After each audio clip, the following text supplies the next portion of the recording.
Welcome back to Genome Design, where today there is a little bit of noise going on in the background. For those of you that don't know already, we've set up with Suspension Secrets to be able to offer all their suspension equipment and suspension setup here at Genome Design. So they've been very kind and come across with their guys to train our technicians on the setup side and the sort of ways to fit their product to make sure that we're doing it as per the factory. Now, it's quite an exciting day for me actually, because the guys have brought across their top of the range Kinematics kit, which you can see here at the side of me, and it's going to be going on my personal GT4, which is just out of shot here, and the guys are starting work now. So Steve's going to follow them around, show some of the process, and we'll talk about some of the things that we do when it comes to the setup side of things.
So you've now seen the lads from Suspension Secrets and Andy, our Porsche technician, fit all of the Kinematics kit up to the GT4. I'm going to jump in the car, take it out on the road. Now I know it's difficult to put it through its paces, but one of the things that was really bothering me on the road was the amount it was trying to dart around on its own, and I've had that reported to me by various GT4 owners. So if we can make the car better on the track, that's amazing, but if it's even better on the road, I'll be really, really chuffed about that. So I'm going to jump in, take it out on the road, and then we'll give you a bit of an update as to what I think.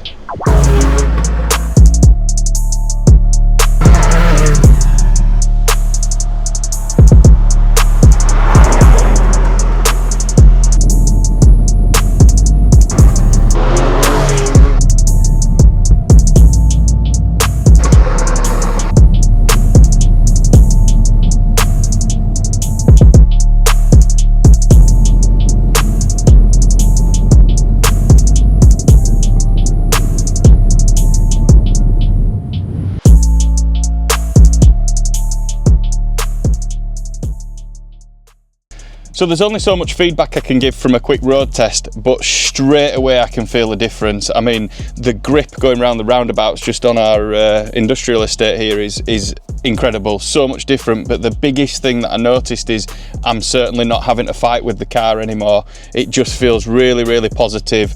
It's surprisingly, given that we've gone up on the spring rates, which is what I explained to Matt from Suspension Secrets, was, you know, the first thing I questioned is, we're going up on spring rates, surely that's going to make it bounce more, and he's explained that it was undersprung from factory and all that sort of stuff.